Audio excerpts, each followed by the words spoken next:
अस्सलामुअलैकुम। आज 12 बजे में आपको खुश आमदीद कहते हैं। मैं हूँ सादिया ख्वास और मैं हूँ मुताहिर जलीस खान। हेडलाइंस आप मुलाजा कर चुके। बुलेटिन में सबसे पहले आपको बताएं कि सुप्रीम कोर्ट ने बरतरफ मुलाजमीन की बहाली की अपीलों पर फैसला सुना दिया है। सुप्रीम कोर्ट ने सरकारी मुलाजमीन की दरख्वास्तें खारिज कर दी है। हुकूमती तजावीज मान ली गई हैं। सुप्रीम कोर्ट ने ग्रेड 1 से 7 तक के मुलाजमीन को बहाल करने का हुक्म दे दिया, जबकि ग्रेड 8 से ऊपर के मुलाजमीन को महकमाना टेस्ट देने का हुक्म दिया गया है। करप्शन और मिसकंडक्ट पर निकाले गए मुलाजमीन की बरतरफी बरकरार रखी गई है। इसी पर बात करेंगे। हमारे साथ मौजूद हमारे नुमाइंदे अदील सरफराज से। अदील सरफराज, बताइएगा फैसले में क्या कहा गया है मजीद? जी, आज जस्टिस उमर अता बंदयाल की सरबराही में 5 रुकनी लार्जर बेंच ने बरतरफ मुलाजमीन की बहाली से मुतालिक बड़ा फैसला सुना दिया है। 4-1 की अक्सरियत से आज सुप्रीम कोर्ट ने जो इंसानी दरख्वास्तें थी उनको खारिज कर दिया है। ताहम जो आइन का आर्टिकल 184 है, यानी कि जो सो मोटो दायरा इख्तियार है, उसको इस्तेमाल करते हुए सुप्रीम कोर्ट ने अब इन मुलाजमीन को बहाल भी कर दिया है। अदालत ने ये कहा है कि ग्रेड 1 से ग्रेड 7 तक के तमाम मुलाजमीन को फिलफौर बहाल किया जाएगा और ग्रेड 8 से ऊपर के जो तमाम मुलाजमीन हैं, जब वो भर्ती हुए थे 1993 से 1996 के दौरान, उस वक्त अगर टेस्ट की शर्त मौजूद थी और टेस्ट नहीं लिए गए, उन मुलाजमीन से दोबारा टेस्ट लेने होंगे, ये कहना है अदालत का। ताहम अदालत ने यह भी कहा है कि मिसकंडक्ट और जो अटेंडेंस की शॉर्टेज की वजह से जिन मुलाजमीन को बरतरफ किया गया था उनको दोबारा से बहाल नहीं किया जाएगा। जस्टिस मंसूर अली शाह ने अक्सरियती फैसले से इख्तिलाफ किया है और उन्होंने ये कहा है कि पार्लिमान सुप्रीम है। पार्लिमान जो पार्लिमानी निजाम है उसमें पार्लिमान सुप्रीम होता है और अगर पार्लिमान को नीचा दिखाया गया तो उसका मतलब है जमहूरियत को नीचा दिखाना। जस्टिस मंसूर अली शाह ने इस फैसले से इख्तिलाफ किया है। ताहम अब अदालत ने यह कहा है कि इस फैसले का जो तफसीली जो फैसला है वो बाद में जारी किया जाएगा। ये अभी कुछ नहीं कहा जा सकता कि कब तक वो तफसीली फैसला आएगा। ताहम एक बात तो तय है कि मुलाजमीन को आज रिलीफ जरूर मिला है। तमाम मुलाजमीन को बहाल कर दिया गया है जिनकी भर्तियां 1993 से 1996 के दौरान हुई थी और 1997 से 1999 के दौरान उनको बरतरफ कर दिया गया था। अदील लाइन में मौजूद रहिएगा। क्या सूरत हाल है या इस फैसले के हम देख सकते हैं कि किस तरह से मुलाजमीन क्या अपना रवैया अपना सकते हैं, इस पर मजीद बात करते हैं। नुमाइंदा आज न्यूज आयशा नाज से। आयशा, बताइएगा, अदालत का फैसला सुनते ही इशारा दस्तूर पर बैठे मुलाजमीन में खुशी की लहर दौड़ गई है। क्या मजीद सूरत हाल देख रही हैं वहाँ पे? जी बिल्कुल, आज सुप्रीम कोर्ट की जानिब से अहम फैसला आया। जितने भी बरतरफ मुलाजमीन थे उनको बहाल किया गया है। कल रात से मुलाजमीन यहाँ पर बैठे थे और फैसले का इंतजार कर रहे थे। इस वक्त भी बड़ी तादाद में बरतरफ मुलाजमीन जो थे वो यहाँ पर मौजूद थे और फैसले का इंतजार कर रहे थे। जैसे ही सुप्रीम कोर्ट ने फैसला सुनाया तो यहाँ पर खुशी की लहर दौड़ गई। जितनी भी खवातीन और मर्द मुलाजमीन थे उन सब ने जजिस का, हुकूमत का और अल्लाह का शुक्रिया अदा किया। सबसे पहले अल्लाह ताला का शुक्र अदा करते हैं, उसकी रहमत, उसकी बरकत, और गवर्नमेंट ऑफ पाकिस्तान और अपने अदलिया का बहुत शुक्रगुजार है। और आज अदलिया के ऊपर हमारा एतमाद बहाल हो गया कि हमारे मुल्क में आज़ाद अदलिया है जहाँ पर गरीब लोगों की भी सुनी जा सकती। बहुत अच्छा लग रहा है। अल्लाह ताला के बाद अपनी अदलिया के शुक्रगुजार हैं, हुकूमत के शुक्रगुजार हैं जिन्होंने हमारे इस मसले को समझा और हमारी मदद की। और आखिर में फिर जो है मीडिया ने हमारी बहुत हेल्प की। अच्छा, जब फैसला आने वाला था किस किस्म के खदशात थे आपके दिल में?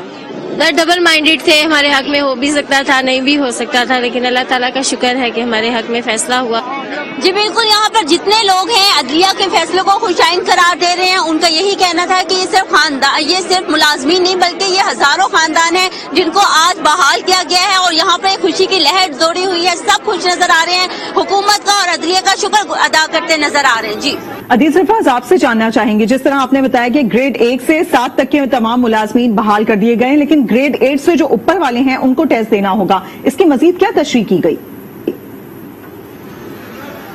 जी, आज एक मुख्तसर फैसला सुनाया है जस्टिस उमर अता बंदयाल में, जिसमें ये कहा गया है कि ग्रेड 8 से ऊपर के जो मुलाजमीन हैं उनसे टेस्ट लिया जाए। ताहम वो महकमाना टेस्ट होगा और उसी सूरत में लिया जाए अगर जब 1993 से 1996 के दौरान इनको भर्ती किया गया था उस वक्त अगर शर्त मौजूद थी टेस्ट लेने की और टेस्ट नहीं लिए गए किसी वजह से, वो तब उस सूरत में अदालत ने मशरूत किया है कि उनको टेस्ट देना होंगे।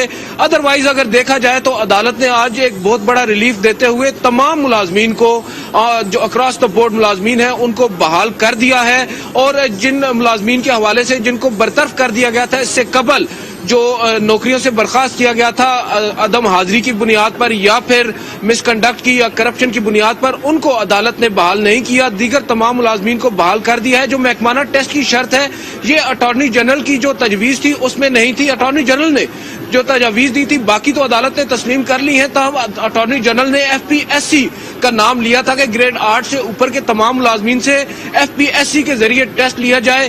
تاہم عدالت نے آج FPSC کا نام نہیں لیا بلکہ عدالت نے اب محکمانہ طور پر ٹیسٹ لینے کا کہا ہے، اور وہ بھی اس صورت میں اگر ٹیسٹ کی شرط موجود تھی اور ٹیسٹ نہیں لیے گئے. بہت شکریہ عزیز سرفراز، آپ نے تفصیلات سے آگاہ کیا. عائشہ ناز آپ کا بہت شکریہ، آپ نے بھی تفصیلات سے آگاہ کیا. سپریم کورٹ نے برطرف ملازمین کی بحالی کی اپیلوں پر آج فیصلہ سنا دیا ہے. سرکاری ملازمین اور وکلاء نے سپریم کورٹ کے فیصلے پر خوشی کا اظہار کیا ہے. ان کا کہنا ہے کہ عدالت نے برطرف ملازمین کے خاندانوں کو مشکلات سے بچا لیا. فیصلے سے قانون کی بالادستی ہوئی. عدلیہ، حکومت اور میڈیا کے شکر گزار ہیں.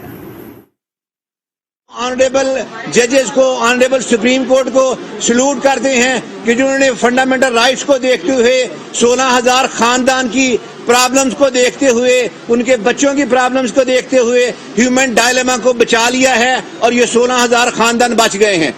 اللہ کا شکر ادا کرنے کے علاوہ ہمارے پاس کوئی بھی بات چیت نہیں ہے. سب سے بڑی جو خوشی کی بات ہے وہ یہ نہیں کہ 16,000 خاندانوں کے حق میں فیصلہ آیا، بلکہ سب سے بڑی بات یہ ہے کہ آج قانون کی بالادستی ثابت ہو گئی ہے.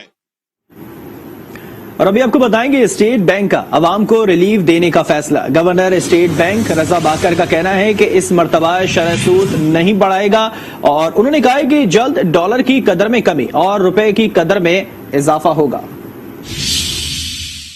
اسٹیٹ بینک عوام کو ریلیف دینے کے لیے تیار، شرح سود نہیں بڑھے گی اس بار. گورنر اسٹیٹ بینک ڈاکٹر رضا باکر نے بلومبرگ انٹرویو میں بڑا اعلان کر دیا. With the market-based exchange rate system, since May, when our current account deficit exceeded May, the exchange rate has already been adjusting, and confident that unlike in the past, this growth of 5% is going to be stable, and we expect 4 to 6% growth next year as well, while avoiding the pitfalls that are coming with the crypto in many jurisdictions. ان کا کہنا تھا کہ اس سب کے باوجود معاشی ترقی کی شرح 5% تک رہے گی. Monetary policy in Pakistan, and I think for that matter a few other central banks, growth in Pakistan remains quite brisk. We expect the economy to grow 5% this fiscal year, that will end in June of 2022. The economy is growing quite well.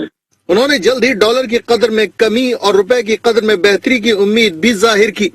Recent weakening of the rupee, which is about 10% since this calendar year, overstates the extent of the weakening. We expect that as the combined effort of our policies takes effect, the pressure on the rupee will abate as domestic demand moderates. State bank ستمبر سے اب تک شرح سود میں تقریباً 3.25% اضافہ کر چکا ہے.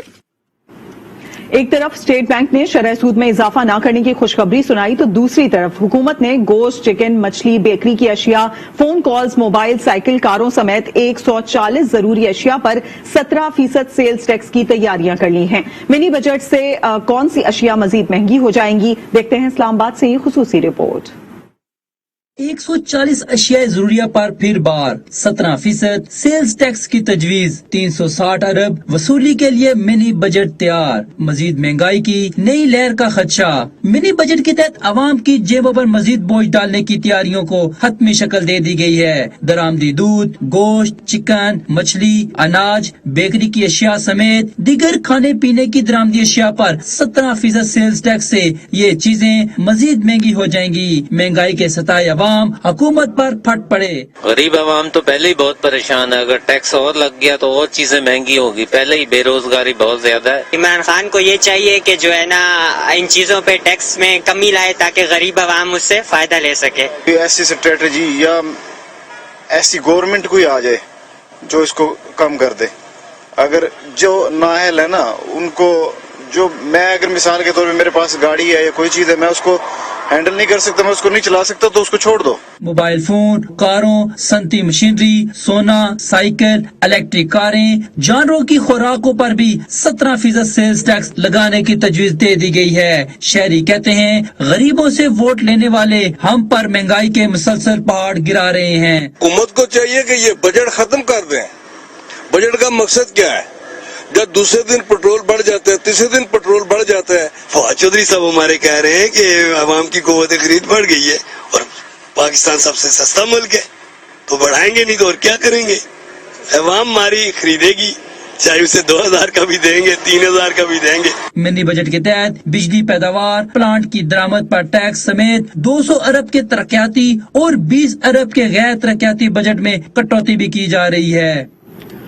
एक तरफ महंगाई की तलवार अवाम के सर पर लटक रही है तो दूसरी जानिब गैस बहरान ने इनका जीना दूभर कर दिया है। कराची में गैस की किल्लत का मामला संगीन हो गया। होटलों के बाहर शहरियों की कतारें लग गई हैं। शहरी कहते हैं कि घर में गैस आती नहीं, 200 रुपए किलो एलपीजी से खाना नहीं पका सकते। इस हवाले से सफदर अब्बास रिपोर्ट करेंगे। गैस नहीं होती घर में तो खाना नहीं मिलता। बहुत परेशान है, तनख्वाह भी बहुत कम है हमारी। गैस नहीं आ रही। गैस आएगा तो सिलेंडर क्यों लगाएंगे?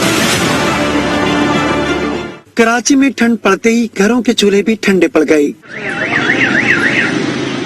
नाश्ता और खाने के लिए शहरी बेकरी और होटलों का रुख करने पर मजबूर हो गए। सुबह ऑफिस के लिए जाते हैं तो गैस नहीं मिलती, जब वापस रात में आते हैं तो उस वक्त गैस नहीं होती घर में तो खाना नहीं मिलता। पराठा ले रही हूँ, गैस हमारे आ नहीं रही। कितने दिन हो गए?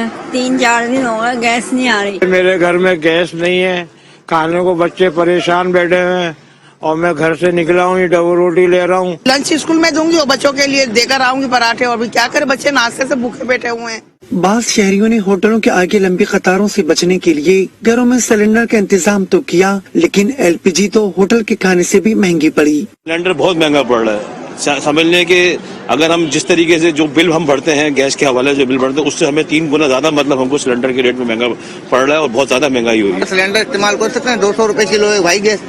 एक टाइम का खाना भी नहीं पक सकता 1 किलो गैस के अंदर। शहरी कहते हैं न रात में गैस है न दिन में। मेहमानदारी तो दूर, खाना पीना भी मुश्किल हो गया। गैस नायाब, एलपीजी कुव्वत खरीद से बाहर, गैस की किल्लत से परेशान शहरी होटलों पर लंबी कतारों में लगने पर मजबूर हो गए। कैमरामैन मोहम्मद अतीक के साथ सफदर अब्बास, आज न्यूज, कराची। और अभी आपको खबर दें, गुजरांवाला की इंसदादे दहशतगर्दी अदालत में सानिया सियालकोट केस की समाअत हुई। मजीद 33 मुल्जिमान अदालत में पेश कर दिए गए। अदालत ने मुल्जिमान का 17 रोजा जिस्मानी रिमांड मंजूर कर लिया है। मजीद बात करेंगे, हमारे साथ मौजूद हमारे नुमाइंदे राजा हबीब से। राजा हबीब, बताइएगा।